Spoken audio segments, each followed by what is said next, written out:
Outside, the weather had turned cruel with a most heavy snowfall and an attic wind that howled down Baker Street in powerful gusts. Ducky. Hey, Ducky! Huh? What? Hello? You've never done a collab before. Well, what about that one time? Fuck 2020. That doesn't count, dude. But what about that other time? So, do you think Ducky's ever going to speak to either of us again? No, I don't think Ducky's ever going to speak to either of us again. You ever going to speak to either of us again, Ducky? I'm never speaking to either of you ever again. Aww. Pucky, those are cameos. I'm talking about full-fledged reviews, top 10 lists, shitposts. You've never done one with anybody. You got me there. What'd I even do for one? The only thing I want to talk about right now is... Do you want to talk about the best number one from this year?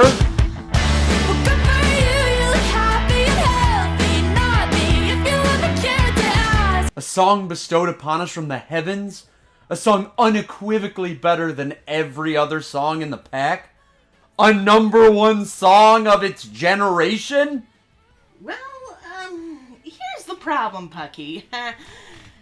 I'm not really sure if it's my favorite number one hit this year.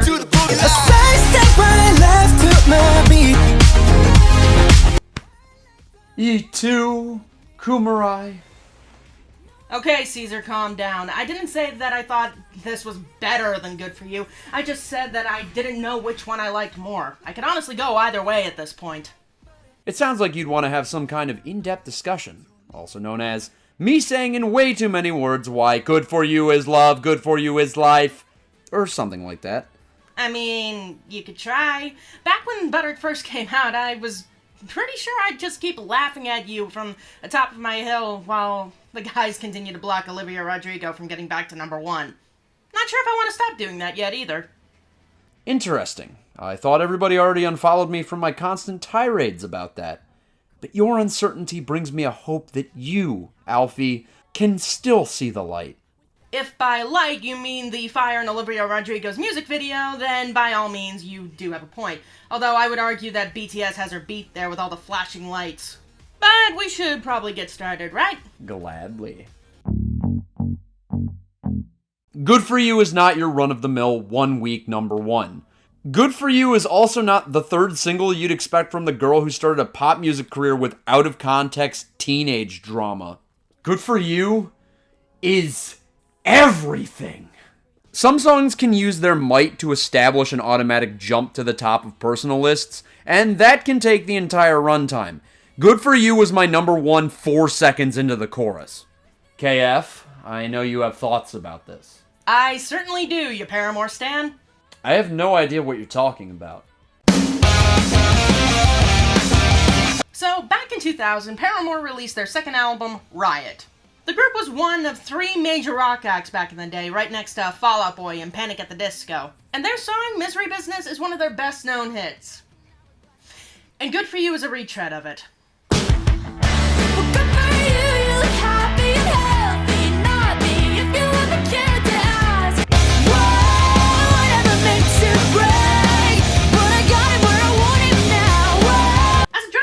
Videos, I adore songs that are from the perspective of the bad guy. And Misery Business is that toxic, cool chick from school brought out in full force. It has a place near and dear to my heart, and not just for nostalgia value either. I don't approve of songs that are basically redoing songs that are already great to begin with. They don't usually turn out great, to be honest, and if not for this matching Misery Business from its beat, tempo, and attitude...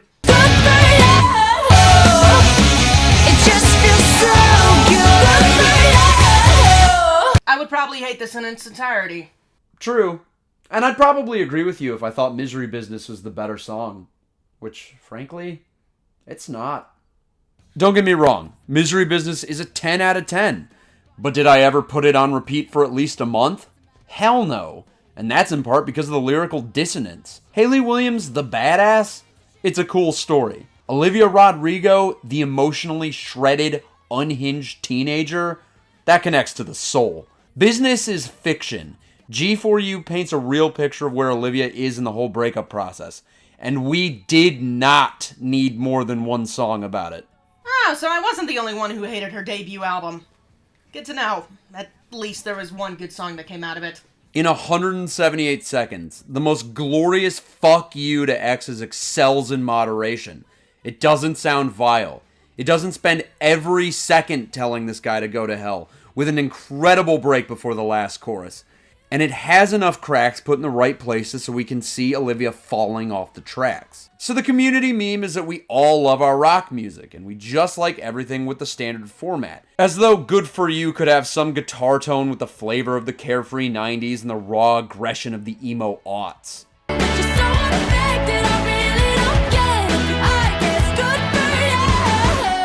If only it had an understated drum kit with more fills than anything since the last rock song to get this popular. A lead singer, not using age as an excuse for a lack of quality, but taking the opportunity to slay the larger demon. Was it weird she was able to break out this big this quickly? Maybe. But now she has set in stone a greater legacy than she could have ever hoped for, by being able to match the talents of Hayley Williams in a single moment.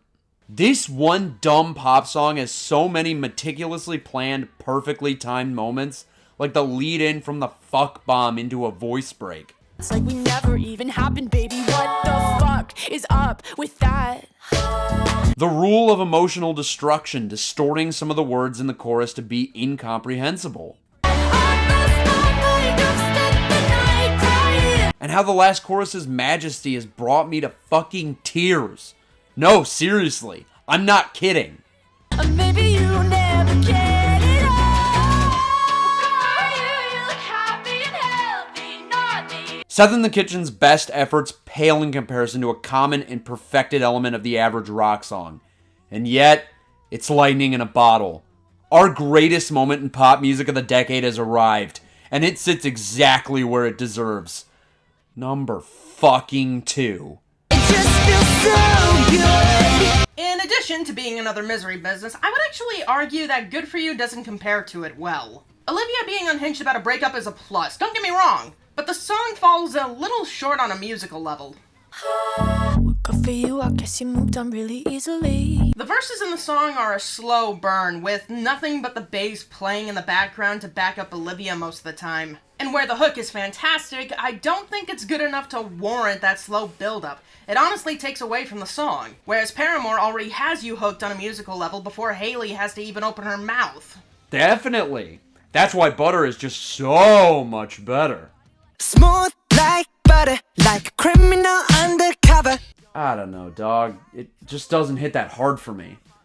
Frankly, it's kind of sour. Nah. Don't get me wrong, Stans. Take this away first. I think Butter is good, but that 3-word sentence is where my praise ends, because Butter brings out that Hulk monster in me that nitpicks.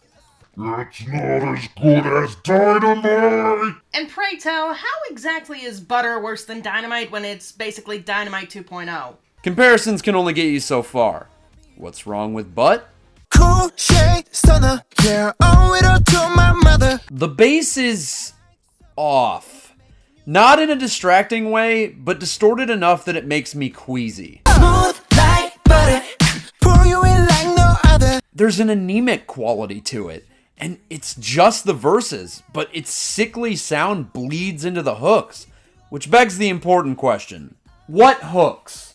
The sidestep right left to my beat. Not a fan of hopping between notes with a truly disjointed, awkwardly syncopated mess such as this. There are attempts, I guess, but here's my favorite hook from it. 'Cause I'm in the stars tonight. Oh wait, that's from the Way Fucking Better song. Maybe these melodies would hit a little harder if every rhythm wasn't so stiff and dorky. Smooth like butter. Duh, duh, duh, duh. What the hell is that? Eyes on my wrist, I'm the nice guy. Got the right body and the right mind. My actual preference is the little rap break, mainly because the bass sounds appropriate and there's no expectation of a good vocal melody. It's the most fun part of the song. It's the one moment where it really is just about too many band members having a good old time. Lyrics are nebulous as they should be. Finally, that's the truest comparison I can make. Butter is lyrical butter. Butter improves food just like the lyrics here improve this song, but not in a substantively meaningful way. These lyrics are useless? What does this song want me to walk away with? Because it mostly leaves me with the feeling that American colloquial metaphors are horribly stupid, especially when a K-pop act lets them fly. Let me show you 'cause talk is cheap. How many ut-based rhymes can you make? Too many awkward, overly forced ones to count. It's a fun song in the same way a house made of balsa is structurally sound. One slight wind and the whole thing comes crashing down. It's definitely not harmful, but a number one hit for more than 2 weeks, undeserved. I can see your point. I think... Can we at least agree that the Megan Thee Stallion remix is inferior, though? Probably, but if you don't mind me asking, what is a Megan Thee Stallion? I don't know, vomit personified, probably. Her replacing the rappers in the group was not a happy moment for me. And to rebuttal, I do see your point. I think I would have preferred them to tone down the auto-tune in their verses here. It worked in Dynamite because it was a bright, feel-good song, and one I still adore to death. What I take away from this song is usually what gives it an edge above Good For You most days. Good for you, I guess you moved on really easily. Don't get me wrong, this is a fantastic slice of pop rock, and it hits my nostalgia in all the right places. However, the toxic attitude can only leave me entertained for so long. Good for you, you look happy and healthy, not me. There are moments where this song is extremely cathartic, and I can revel in its angsty teenage glory. You will never have to hurt the way you know that I do. But then there are the moments that I'm brought back to reality, and I'm listening to a teenage girl whine about her ex, and I just tune out. Ooh, when I look in the mirror, BTS don't have that problem because they're bragging and having a good time. I like the moon rock with me, baby. The hook to Butter is infectious, and the flashy tone is one that all the members of the group can pull off. Fresh boy, pull up and we lay low. All the bands get moving with the bass low. And as you pointed out, the rap parts are just complete joy. And for probably the first time ever, the food metaphors don't bother me. Smooth like butter, like a criminal undercover. It kinda helps that the metaphors aren't being used in comparison to sex like they normally are. Instead, they're just used for the guys to show off more. These things have me coming back to Butter more than I come back to Good For You, and I can't ignore or discredit that. Okay, on the count of 3, we both say which one we think's better. Okay. 1, 2, 3. Good Butter. for you. Damn it. Shit! You look happy and healthy, not me. You know, in all of your praising, I'm a little surprised that you didn't bring up Olivia Rodrigo basically plagiarizing the music she loves. I prefer the term creative borrowing, thanks. Well, what about Taylor Swift and Jack Antonoff? You got me there. That's probably something Olivia shouldn't continue after this excuse for a half-baked album. Good for you, I guess you're getting everything you want. Nobody likes a copycat, and golly has Olivia paid dearly for her rampant copying, and that's before I even tell you that a former member of Paramore gets half of all royalties for Good For You. Doesn't that sound a little familiar? Get deja vu. Cha-ching for Swift, Jack Antonoff, and St. Vincent for that one. And we're not done. Don't read the last page. A little less known in the mainstream, there's another song from Sour that's pretty close to this one as well. 'Cause it's always one step forward and 3 steps back. Antonoff and Swift also profited there. Taylor may as well give the kid the cell numbers of her lawyers. And speaking of lawyers ruining everything, lawyers do ruin everything, right? I get copyright claims constantly. YouTube blows. We're still living in the aftermath of a copyright suit that, in the opinion of many, including myself, completely destroyed creative freedoms for at least the near future. And until we get a judicial decision that doesn't rule over every song, we're in the golden age of... Hello? So you're telling me that she used the same key and one similar rhythm as my song? Sue the pants off that kid. Take these examples with a grain of salt. While Josh Farrow probably just hit a windfall he never could have anticipated, Olivia is a kid after all. Taylor is probably a huge inspiration of hers. Definitely in terms of making lusterless, infinitely non-subtle music about intricate details in their personal lives that nobody should ever give two shits about. In terms of stealing, these are pretty flimsy cases.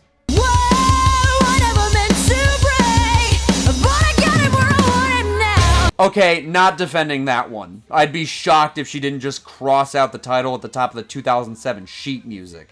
But we're talking some petty flag waving on the other two. If that wasn't there, these songs have basically nothing in common. Don't read the last page. We're stretching here too. Go to your favorite band right now and tell me they don't have a single song that sounds a smidge like another band that inspired them. It happens. But the kid isn't entirely blameless. We, the two of us recording this video right now, complementary examples to this exact behavior. I could argue that I'm Todd's biggest fan, and my content definitely reflected that in the early days. But at the very least, I found my own voice. Olivia will just need to get there, and it'll probably involve a second album without Drake and Unpopular Opinions. Audio wink. Olivia still has a far way to go in finding her creative voice that doesn't force her to give millions of dollars to better respected artists. Although, at least her success isn't manipulated by her fans and streaming. Right, Kumarai? I was trying to avoid talking about that. I'm not surprised that BTS hits are heavily supported by stans. Dynamite managed to do so well last year, not just because it was targeted towards American audiences, but because it had a release list of different remixes to help support it. Billboard doesn't really support K-pop acts. They have to go through more restrictions than artists from Canada or even the UK. So any dedicated fan who loves what they do would want them to succeed. Does that mean it can go overboard? Absolutely. BTS had another #1 hit after Butter. But when it was predicted that Lil Nas X would take the #1 spot with Industry Baby, rather than push the current #1 hit, they went back to streaming Butter to cockblock it from that spot. Partially to spite Mark of Spectrum Pulse, but semantics. And where I don't have a founded opinion on Permission to Dance, I think I would have preferred that. Butter had a good run, let it go, and let BTS move on to different music. Final thoughts? Well, I don't think it matters what either of us thinks. This video is already out of date. What are you talking about? My hair is a reasonable length. I've been in hourly and not management. Oh my god, it's been months. Yeah, you know what that means, right? It's time for a haircut? That it is, Pucky. Thanks for joining me. And to all of you pups watching at home, thank you guys so much for watching, and I hope y'all have a howlin' good time. For you, I guess you moved on really easily. Cooler butter. Get it, let it roll. I'm not getting a haircut.